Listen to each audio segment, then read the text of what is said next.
Bapa kami yang di surga, dikuduskanlah namamu, datanglah kerajaanmu, jadilah kehendak-Mu di bumi seperti di surga. Berikanlah kami pada hari ini makanan kami yang secukupnya, dan ampunilah kami akan kesalahan kami, seperti kami juga mengampuni orang yang bersalah kepada kami.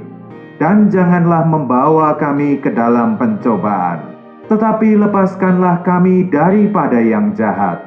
Karena Engkaulah yang empunya kerajaan dan kuasa, dan kemuliaan sampai selama-lamanya. Amin. Tuhan sedang menunggu doa anak-anaknya untuk membawa kerajaannya datang. Tuhan mengajar kita berdoa, datanglah kerajaan-Mu. Zaman ini penting, tetapi zaman kerajaan lebih penting. Segala hak istimewa dan kuasa yang kita nikmati hari ini hanyalah pencicipan dan janji atas zaman yang akan datang. Seluruh kepenuhan Tuhan akan dimanifestasikan di zaman kerajaan. Di dalam terang ini, kita akan melihat pentingnya doa Bapa kami. Tuhan telah memerintahkan umat-Nya untuk berdoa selama ribuan tahun, tetapi Dia tidak memberi instruksi tentang apa yang kita harus doakan, selain dari doa Bapa kami ini. Apakah doa itu?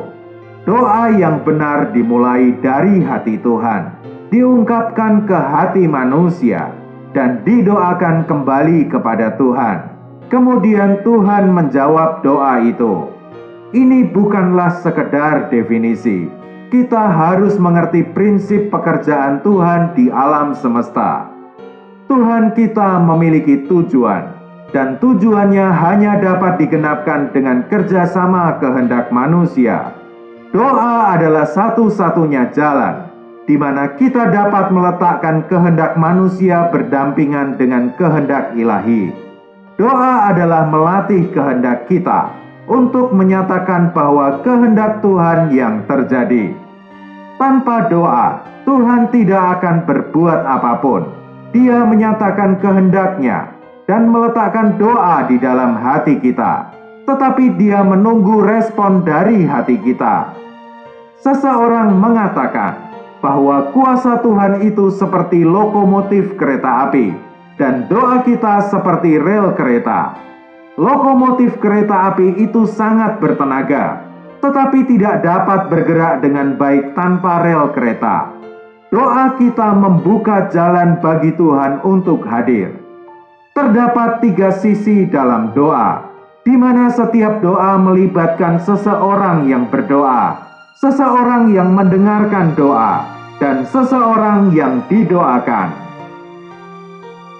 Masalah besar dengan doa hari ini adalah pada diri kita.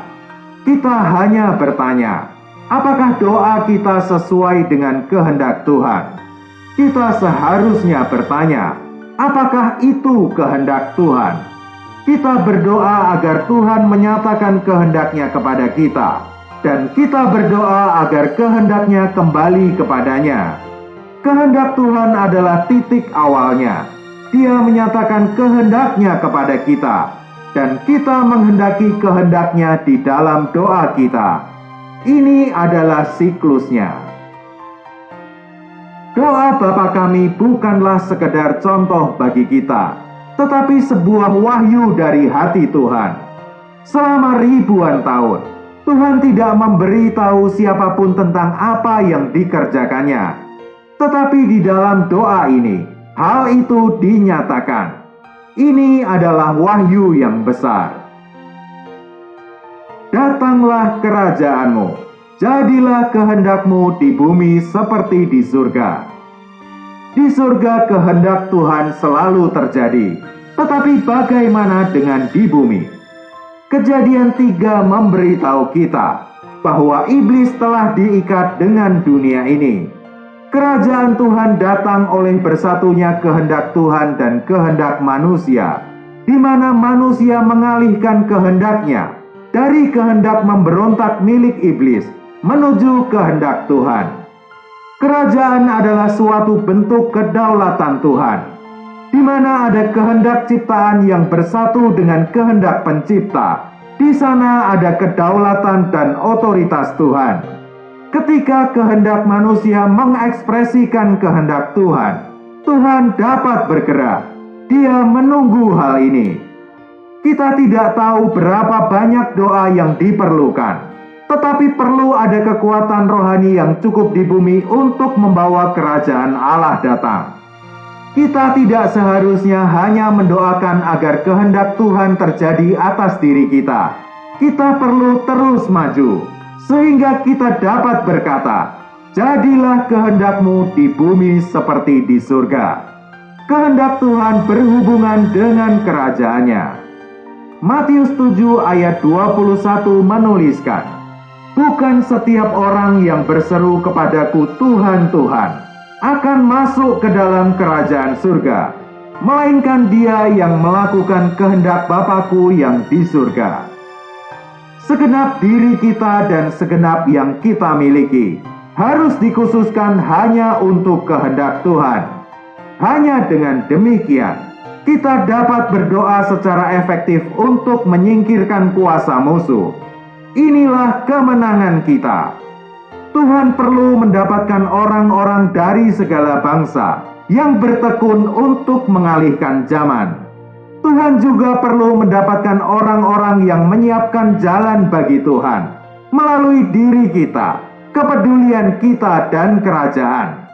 Bila doa kita tidak efektif di dalam diri kita sendiri dan di dalam kepedulian kita, doa itu juga tidak akan efektif di dalam kerajaan. Kita tidak boleh merasa puas dengan bekerja di zaman ini. Kita harus bekerja untuk mengalihkan zaman. Mengapa kita damba untuk terbebas dari dosa?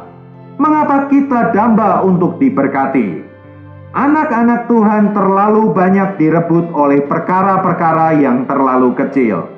Tuhan menunggu mereka berseru siang dan malam untuk sebuah keperluan yang mendesak, yaitu agar kerajaan-Nya datang dan kehendak-Nya terjadi di bumi seperti di surga. Tuhan memberkati.